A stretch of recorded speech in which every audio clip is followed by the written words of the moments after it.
Lashes and skincare for the Talk 365 team is provided by AP Med Spa. And welcome back to Talk 365, the previous segment sponsored by Netflix. We're hoping. But I've got some inside dirt on Netflix. Okay.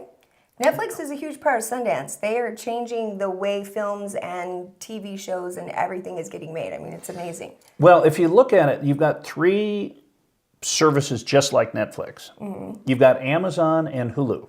Mm-hmm. Now, Hulu had Handmaid's Tale, yeah, which won the Emmy for the Outstanding Series last year, and season 2 is coming up now. Elizabeth Moss.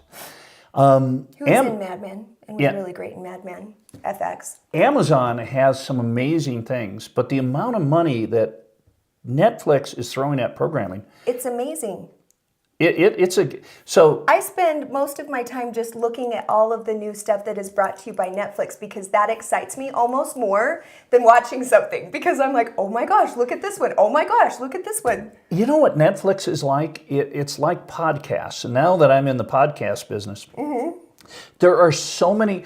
I had Netflix challenges where literally I go on and you can't decide. You can't. Your head's about to explode. So I literally you go on and there are 50 things I want to watch. But you just don't know which to do. Exactly, and then I spend half my time I've allocated to watch, trying to decide what it is. Something you want to watch. It makes my head explode. I know, and Amazon and Hulu, they have the services do different things, but. Think about Netflix. 4 or 5 years ago, they started with the Kevin Spacey show, which was their first. Really? House of Cards was their first. That was in Netflix? Yeah, that was. I thought that was HBO. No, follow me on this. Okay, I'm here. I'm here with you. So House of Cards was the first thing that Netflix produced for themselves. Prior to that, they just bought TV and movies. Okay. And now they're producing so much content on their own. Oh, it's They've awesome. become the biggest out there.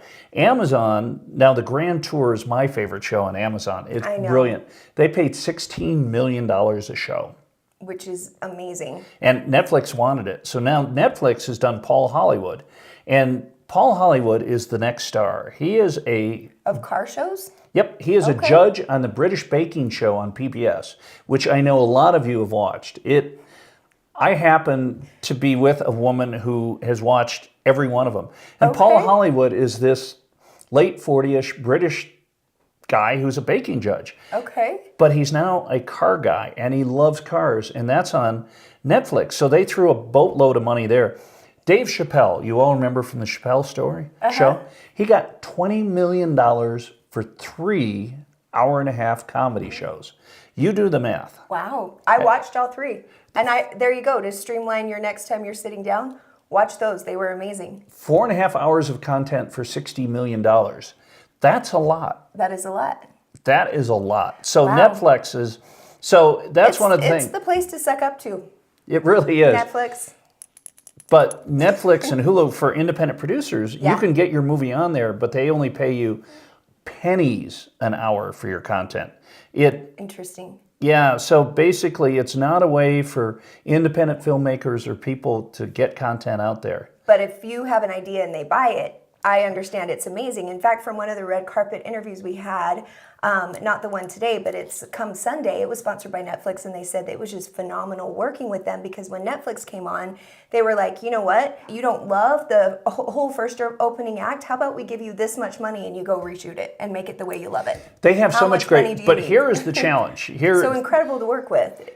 Incredible, but because they have so much great content, you can do a project for Netflix, and the question is, does it get watched? How do you get it seen? Yeah, because advertising, like, how do you pop up? Exactly, because they have so much. They'll have 40 new projects this month, but it's awesome. It's fun to watch. I love for $11 a month. It is a phenomenal. Are you ready to not have to make a decision? Because I have the other one that I just recently finished. What's that? It's big announcement of what I'm watching in the middle of the night when I can't sleep. Comedians riding in cars for coffee.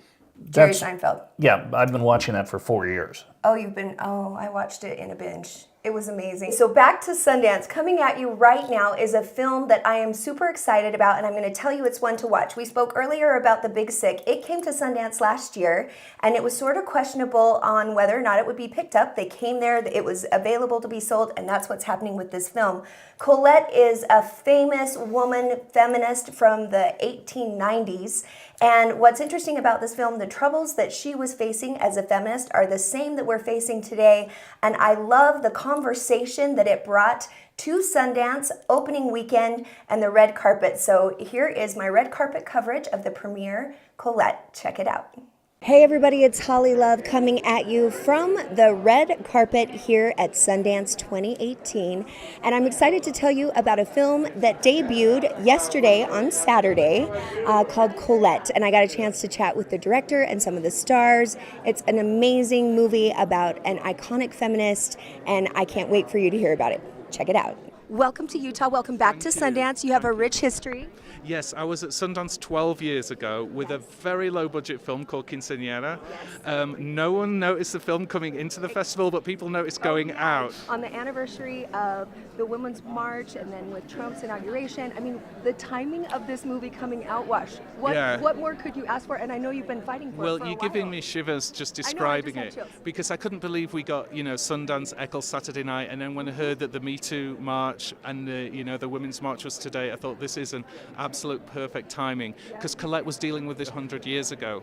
It's a story that 1 million women could tell. A man taking credit for their work, a man trying to shut them up, a man trying to keep them down, but the woman just not letting that happen. And I hope people take inspiration from this woman who lived in such a feisty and inspiring way. So I got a phone call to say that Wash wanted to have a meeting with me, and I jumped at that because I'm a huge fan of his work, and I had been for a long time.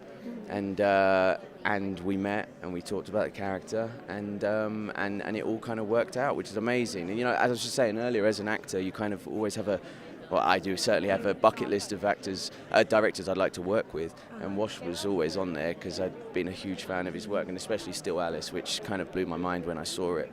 And then to get that phone call to say, oh, he wants to meet with you. If he told me that I was just standing in the back of shot in one scene, I would have done it.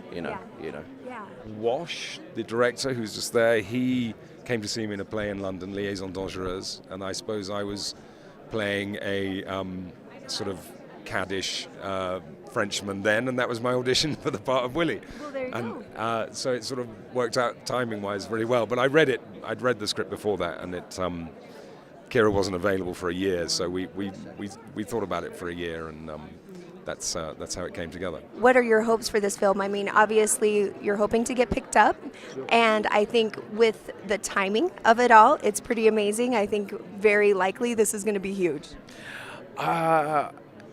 Look, I've not seen the movie, but as instinct, as a person being on set and feeling the energy and feeling things and seeing how Wash works, I think this is going to be absolutely fantastic and a very, very special movie. Let's talk a little bit about timing and the timing that you're bringing this show here, and it's coming out with everything that's happening with Me Too, and today being an anniversary for the Women's Walk and all of that good stuff. It's amazing that we're premiering on this anniversary, and I think this is an anniversary of Trump's inauguration, isn't it? And I think so much of the Me Too movement is a reaction to Trump, and this is a film about a very strong woman who overcame the restrictions of a dominating man. Thank you. This is a film for this year, and I think if I can make a prediction, it's going to be huge. Well, thank you so much. What I would like to see happening in that room that's 20 yards away is that the audience connect to the film, because if that happens, nothing can stop it. And it's the greatest feeling as a filmmaker when you see something you've been working on every single detail. Is the music cue a decibel too loud, too quiet? To see it all come together and people to connect to it. That's what I want. I'm just going to say no accidents. This feels like karma, meant to be. Good luck with everything. Thank you so much for your time. Well, thank you so much. It's been great talking to you.